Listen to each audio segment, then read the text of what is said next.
So it was an awful weekend. Saturday was terrible. You saw that video probably, my last daily diary that I did. And then Sunday, Sunday was just as bad. The fuckwick had Dave, talking to me. I tweeted about it. Um, well, there was the stuff with Dave that came after the first thing I do in the morning is take my dog out for a walk. And we're only out there for like 10 minutes tops. I mean, like we go down, she does her business fairly quickly. Fuckwick makes it so difficult for her to walk these days, and she gets so winded so fast that I don't want to keep her out there very long. So we come back pretty quickly. So we just walked down that's Dalcross there and back up. And so the second I walk out the door, I see a car sitting, and there are people that live in the neighborhood that park over on Dalcross over there by the little tree patch all the time. And I saw another car there that was running with the windows open, a Lexus SUV running with the windows open, parked right at the corner, right next to the corner, because there was so little space there, right next to the stop sign. And I knew what it was because there are always people do this all the time. Tourists come and they sit there so that they can see the animal in the zoo walk her dog down the street, and they probably take pictures and whatever. They probably want to have a viral thing on their social media. So anyway, I knew what it was the second I saw it, and I was just like, ugh, like why, why.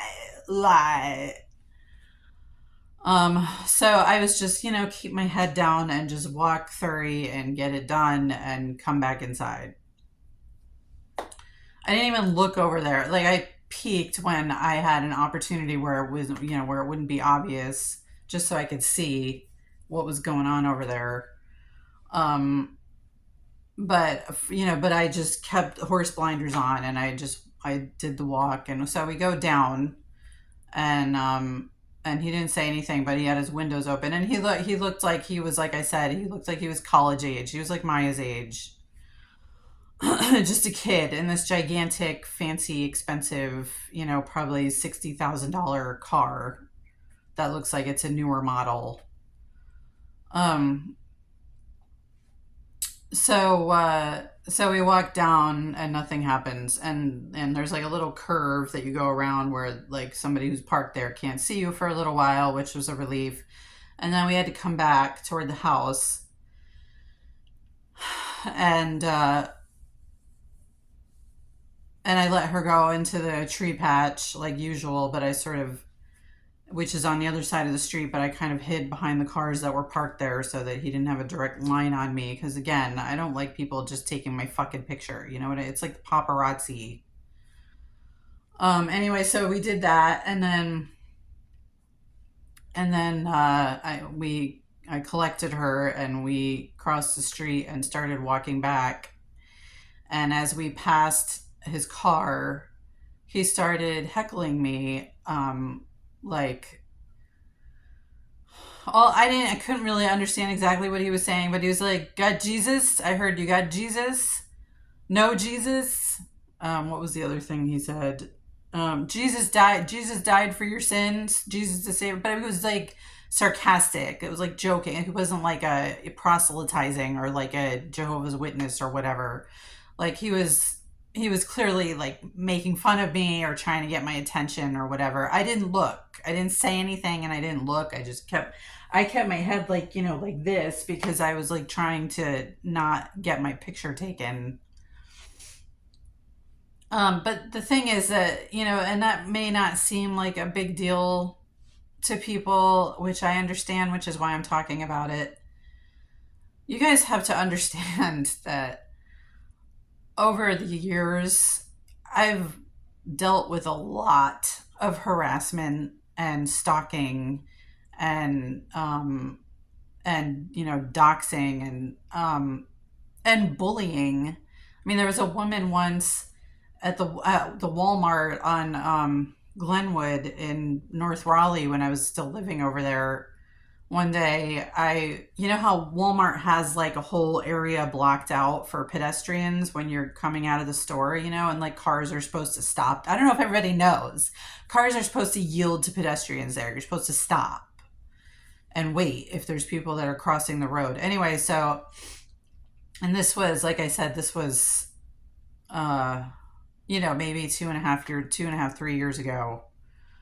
And I came out of Walmart and I always pause. I don't just go. I'm not like a psycho. I always pause to see, what the car situation is because people go through there all the time without stopping. And I saw a car approaching, but it was going slow. So I entered the pedestrian crossing, and this crazy woman slammed on her accelerator, and I almost was in her fucking grill. Like, I was almost like roadkill. She vroomed, and she had to. It was like it was like she was trying to threaten me or something. It seemed completely deliberate. Um, and she stopped dead. Like 6 inches away from me. She had to slam on her brakes. It was almost like she was going to run me over and she had second thoughts at the last second or something. Um, but most likely she was just bullying me. She was like, "Oh, you're going to cross the road?" Well, you know what I mean? Like, she was crazy. Anyway, that's just one incident.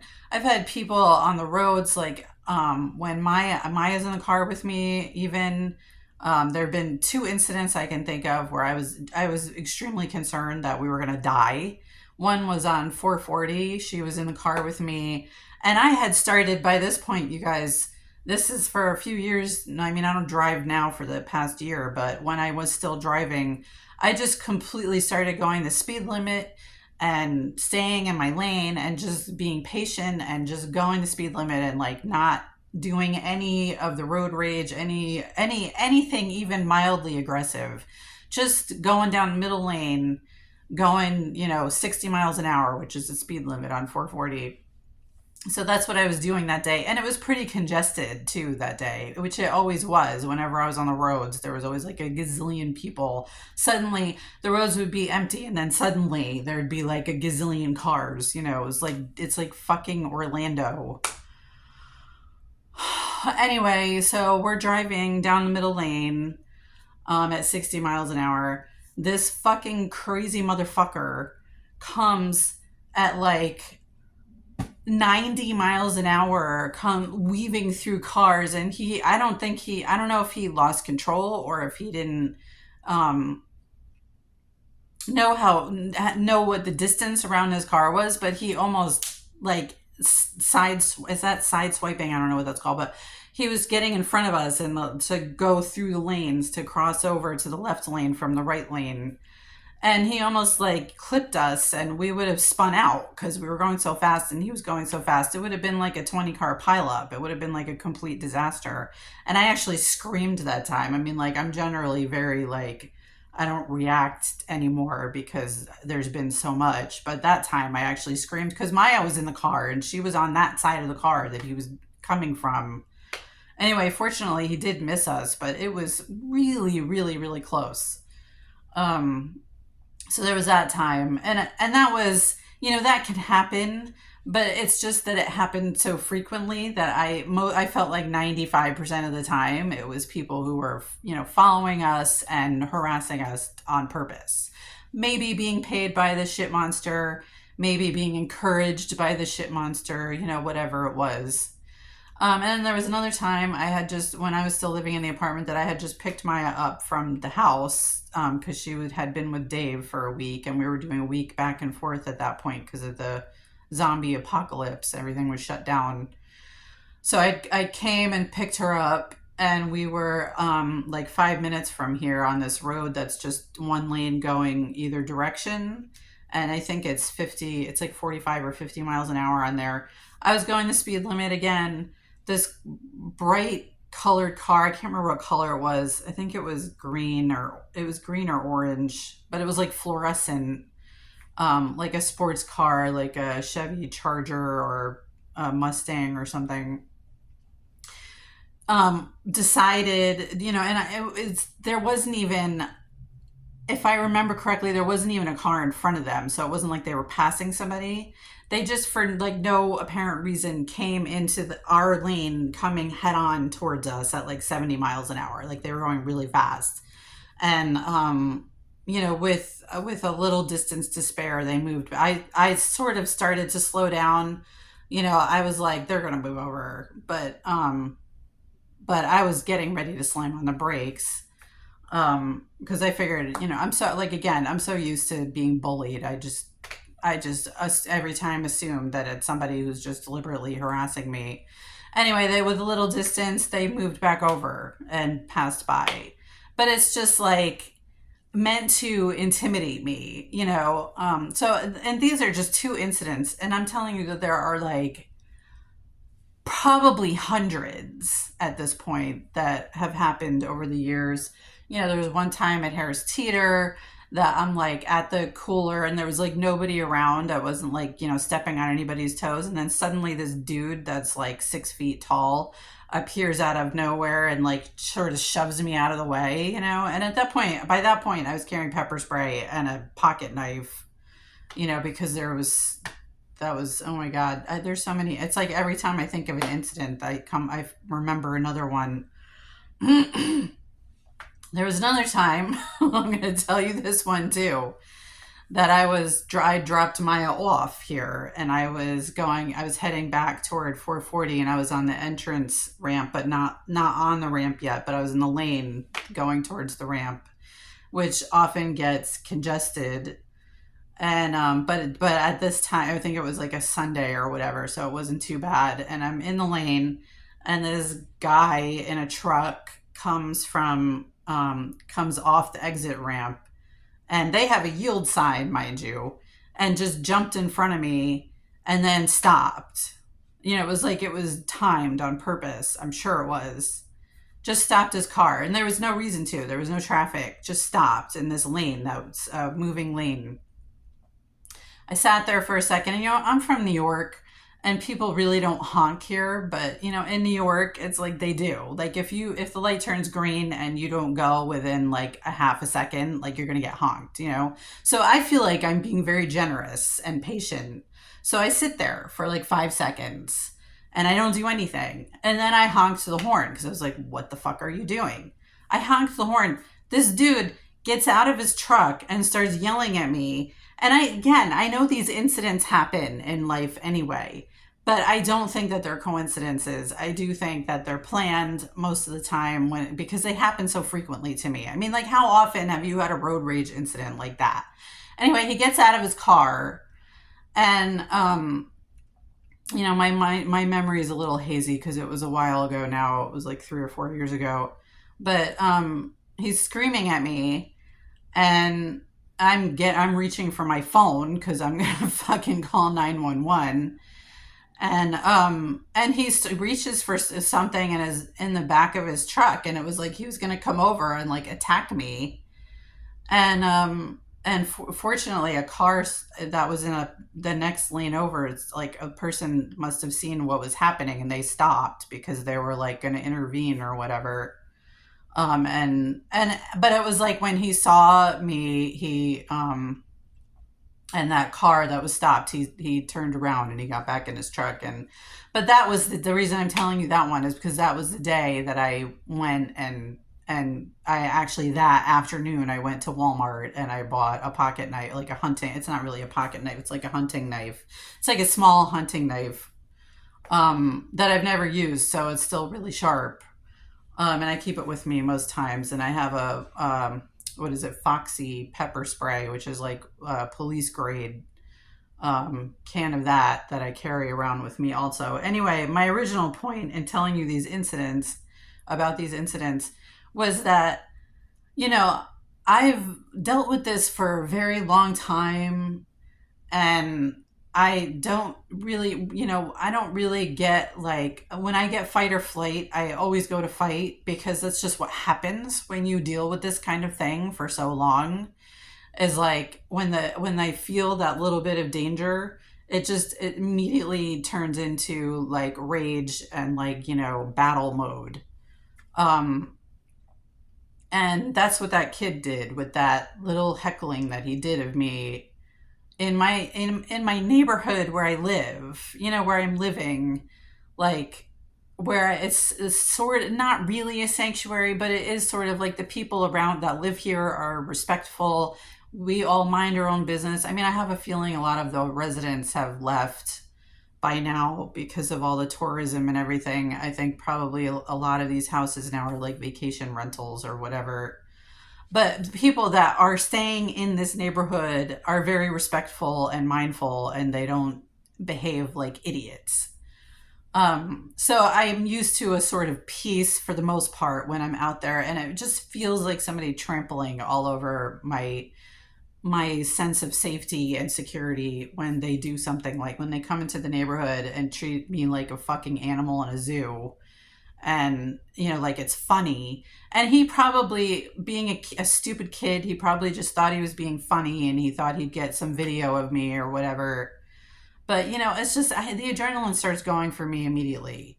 So I come inside, and this video is getting so long. I come inside off of that, and then Dave follows like a few minutes later because he was out doing his walk that he does. And he starts in about the kid, and I'm just like, and it's like, it's almost like Fuckwick like texted him while he was out walking saying, make sure you talk to her about the kid, make sure that you don't say this because she's famous. You make sure it sounds like it's just somebody doing it for no reason.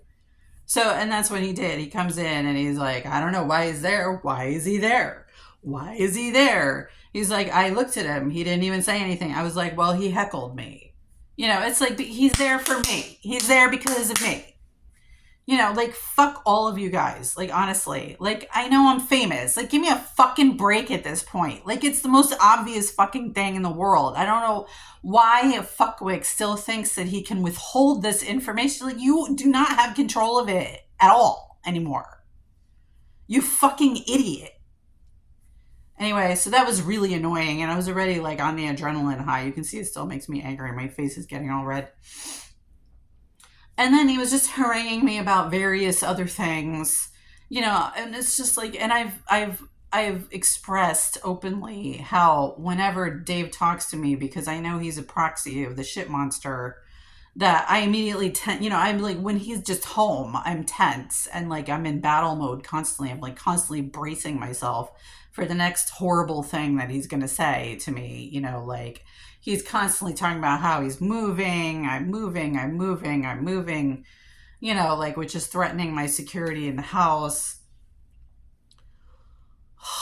Anyway, and then he was home again yesterday because Maya had her therapy appointment, which I'm glad she has her therapy appointment. I don't know why he couldn't leave after the therapy appointment, though. He was here all day.